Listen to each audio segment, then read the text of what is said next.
Hey everybody, welcome to today's Daily Dose of Awesome, your 15 minutes of inspiration, education, and motivation brought to you by Elite Marketing Pro.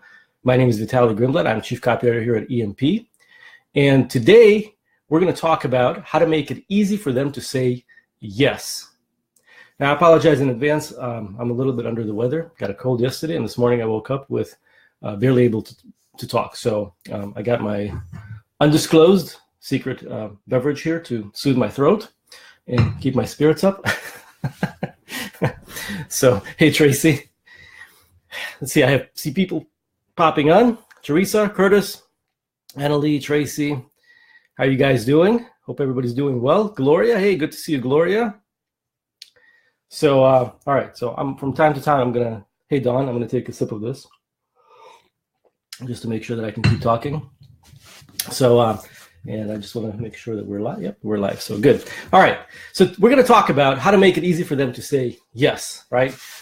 So years ago when I was in direct sales, I was, at first when I got started, it seemed like a big task to get people to say yes to the sale, right? Because I had to get on the phone with them, sit down with them, do a presentation, and go through the whole thing. And then in the end, I wanted to make a sale. Sometimes it took one visit. Sometimes it took a couple visits. But ultimately, that was the goal at the end. And so the goal was to get the big yes. And then at some point during my training, during one of the trainings many trainings that I underwent in that business, I discovered that actually the whole goal there is when you get the big yes, really your goal is to get a bunch of small yeses from the starting point all the way to the big yes. And that makes it a lot easier. And so it's no different online. If you look at your prospects, you're creating an ad, you've got a blog post, or maybe a capture page, and you're looking to you're driving traffic. Ultimately, yes, you want to make a sale, but you have to look at the sequence that your prospect goes through. In order for them to say yes at the end, you have to get a number of yeses in between. And so today I want to talk about 6 specific things that you need to get your prospect to say yes to on their road to the ultimate yes, which is when they take out their credit card and buy your product or join your business, and whatever the end result, whatever the end goal is, okay? And so with that, let's look at the first one, which is attention. You got to get people to say yes to actually looking at your ad if you're running an ad on Facebook. So how do you do that? How do you stand out in the newsfeed? How do you get people to say yes to you? You do it with your image. You do it with your headline. Okay, that's the first thing. And so when you're creating your ad, you have to kind of not think about the big picture of what you're trying to do to get them to say yes to your product or your business opportunity. You have to look at exactly what that transaction is, what yes you're trying to get in that first step. And that is to actually look at your ad. Because if they don't look at your ad, if you don't catch their attention, if you don't get them to take that first little step, then the rest doesn't matter, okay? And so the first thing is to really, to think about getting their attention.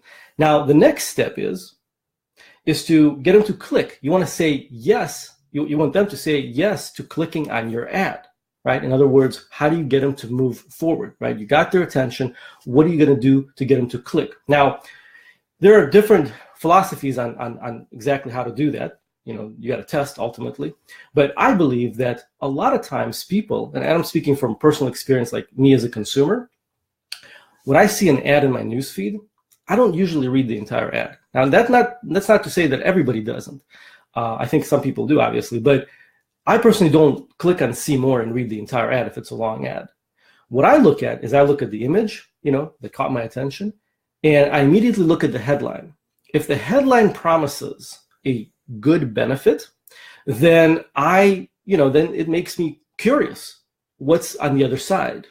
And then what I usually do is I quickly glance at the text at the top, the body copy. And what I'm talking about the top is if you have a long ad and it says see more, you got to click to see more. Well, I'm only looking at the first part right there. If that's enough to catch my interest, then I will click and I will move forward and see what's on the other side. If it doesn't, I usually don't bother reading the rest of the ad. That's just me. Okay, not everybody's like that. But you have to think about that. And so if you're trying to sell the click, and you're trying to get people to say yes to that little conversion point, get them to the next page, your landing page, then you have to do everything in your power in your headline and in the first I think it's the first 6 or 7 lines that are visible before the ad expands, and you click on see more to get them to say yes. Okay, the rest is important too, but the initial, the top of the ad is more critical than anything else, because if that doesn't get them to continue, then they're not going to read the rest. Okay, so that's a conversion point you have to think about. And I would focus really on the headline, because your headline carries with it, it has to carry the benefit. If you have a good benefit in your headline, if it's strong, if it's curiosity provoking, if it speaks directly to what your audience wants, most likely they'll click. Okay, so attention, click. The next thing is they land on your page, right? I just want to take a quick look at the comments. Just want to make sure if you guys see, if you have any questions. All right, so far so good. So they land on your page. Then what happens? Well, this is where, actually I wrote a blog post about this today, or not, I'm sorry, not a blog post. I wrote an email about this to a blog post that Andrew Drawn wrote about a big black hole in advertising and marketing in your traffic campaigns. And that's what happens after they click on your ad. They land on your page, and especially if this is a blog post, and this is where a lot of people drop off, because just because you haven't, or just because you have gotten them to click on the ad, that doesn't mean they're going to stick around and continue reading the rest of the story. Okay, you have to sell them, and so that's your step number 3. You have to sell them on reading the blog post. You have to get them to say, yes, I want to consume this content. I want to read the rest of the blog post. How do you do that? Well, you have to hook them into doing it, right? You have to continue the conversation that the ad started, whatever the promise was in the ad, and you have to continue that thought process in your blog post.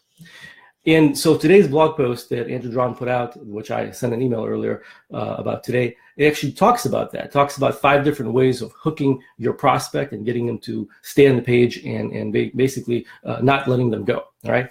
I think it's super important. Of all the things that you can do on your blog post, I think this is probably one of the most important things. They're all important, but that right there, the opening of your blog, also called the lead, the hook, it has to be really, really sticky. In other words, you have to grab it, it has to grab them, and it has to make them want to continue. And so you want to give some thought as to how to do that. You maybe pose a question, maybe say something provocative, curiosity provoking. Okay, now Andrew explains all that in the blog post, so I'm not going to get into that right now. But you have to spend some time and think about, okay, I got him to click. How do I keep him on the page? What can I say to make them want to read further? Okay, and this is where I would spend a lot of time. I've taken a lot of different copywriting courses and training. I've talked to a lot of copywriters, and I discovered that the bigger companies who run these big multi-million-dollar promotions, they spend an enormous amount of time. Like you're probably gonna be shocked. They spend weeks and sometimes even months coming up with the right hook. So you don't need to spend weeks. You don't need to spend months. We're not talking about, a big ad with multi-million-dollar promotion, but it just goes to show you the importance of coming up with that hook. And so you have to think about that. You have to ask yourself this question: how can I get my prospect to stay on the page? Okay, so that's your third yes, and that's selling the person, your prospect, on reading the blog post. The next one is value, right? You have to sell them on the value. They have to say, yeah, I'm reading this stuff. I'm reading these tips from Vitaly, and they look very valuable to me. Because if they don't nod their head and say internally that, yeah, this looks pretty valuable, they have no reason to continue reading. They have no reason to opt in and to really believe anything you say, because it's like, it's just boring information. So you have to make it valuable. You have to always be thinking, if you're gonna get somebody to click on an ad and come to your blog post, you might as well provide good, solid value. You don't need to give every single thing, every single tip. You don't need to create a product out of it, but you have to provide value. You have to, and the way I measure that is, have you delivered on the promise of the ad? So if you promised something in your advertisement, in your ad, whatever they clicked on, the question is, your blog post or your capture page, does it deliver on that promise? If it does, then your prospect is going to be pleased, and they're going to go, yep, this is valuable. This looks good. I'm going to continue. If it doesn't, they're out of there. They'll be like, oh, I just wasted a minute of my time. And so all this happens very, very quickly, right? These people don't know you. This is cold traffic. You have no trust with them yet, right? They don't know you. They don't like you. They don't trust you yet. So before you establish that, you have to go through the sequence. You have to understand what's going on in their head in order for them to say yes. Okay. Now, once you have trust, once people trust you and once you have a relationship with them, that's different. Okay. I'm not saying you don't need to provide value, but it's different. It's not the same sequence anymore. But initially, it is that sequence. So getting them to say yes to the value. And then the final one, I'm sorry, not the final one, number 5 is opt-in, okay? So the final one on the page, but that's not our final one just yet, is getting them to opt-in. This is another place where I see people drop the ball. So you did a good job with the post, right? They've read to the end. But then if you want them to get on your list, what you have to do is you have to sell them, right? Sell them at getting the lead magnet or whatever you're promising for them in exchange for their email. So if it's the Internet Recruiting Bootcamp or Social Media Recruiting Guide or the 3 Messenger scripts or whatever it is, or maybe it's a lead magnet of your own, you have to tell them why it's a benefit. There is that another word again, right? Benefit. Why it's a benefit to them to opt in and jump on your list and grab this course, this training, this guide, this video, whatever you're giving away. A lot of times I see people describe what this report is or describe what this training is. And that's fine, but describing it is listing the features. Like you're going to get this great Internet Recruiting Bootcamp. Well, what does it mean? Like, what is that going to do for me? How is that going to make my life better? As a network marketer who, and you should know who your audience is, how is getting this Internet Recruiting Bootcamp going to make my life easier, going to make my business better? That's what you have to ask yourself when you're creating a call to action for your lead magnet. All right, let me just quickly check the comments here. All right. No questions, good. All right, so number 5 is opt-in. And then number 6, and this is another area that you really need to think about, is your offer. Okay, so what happens after they opt in? Because you got them to click, right? You got them to read, you got them to, they said yes to the value, they said yes to your lead magnet, they opted into your list, but that's not the end, right? That's just actually the beginning, because now, ultimately, you want people to buy your product or join your business. And so you have to think about, what do you need to say on that next page? Like, what's the next step that you need this person to take in order for them to say yes to your product or to your business opportunity or whatever your offer is on that page? And so that's another yes, that's another conversion point.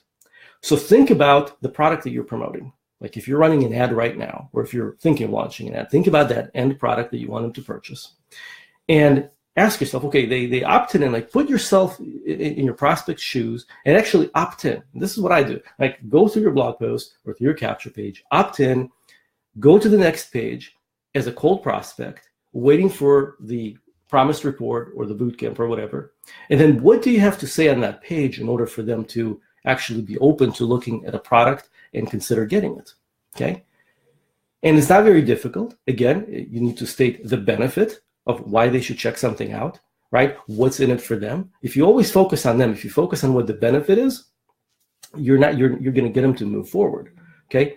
So that's in a nutshell, those are 6 things that I look at, and we can get more granular. You can break it down into more things than that, but those are the 6 things that we have time for in this training, kind of a broad overview of the 6 yeses that I consider crucial to get before you ask them for the final yes, which is buying your product or joining your business. So again, it's attention, right? Getting attention, getting them to click, getting them to read, getting them to say, yeah, I see value in this, getting them to opt in, and then saying yes to checking out your offer. So what I like to do is I like to ask questions. I think asking questions is the key to this whole thing, okay? To the key to actually coming up with great content and great marketing and great copywriting. So as you go through each of these steps, simply ask the question. What do I need to say to get this person to actually look at my ad? What do I need to say to get them to click? How can I make it super compelling for them to actually stick around and invest the next 5 minutes of their life to read my blog post, right? How can I make this valuable so they go, wow, I really like what this guy or what this gal has to say. I want to find out more. This is good stuff. Like, how can you make your content shine like that? And then what can you say to make it a complete no-brainer for them to enter their email? Again, I'm using these words like no-brainer, but that's how your call to action has to be. It has to be so compelling that they'd have to be crazy not to want to enter their email. And of course, not everybody's going to enter their email. But if you approach your marketing this way, you're going to come up with stuff. You're going to come up with sales copy and marketing copy. It's going to be a lot more compelling, and it's going to get a lot more people to say yes. And then finally, what can you say on that thank you page, on that next step, maybe in your email, in your first follow-up email, to get these people really open and really interested to checking out the product that you're promoting or the business opportunity. And so those are the 6 yeses. I hope this helps you guys. Any questions on this? Looking at the comments. How long should I let it run before editing? John's asking. Not sure. What do you mean? Let what run? Are you talking about an ad or the blog post? I'm gonna wait for John to respond.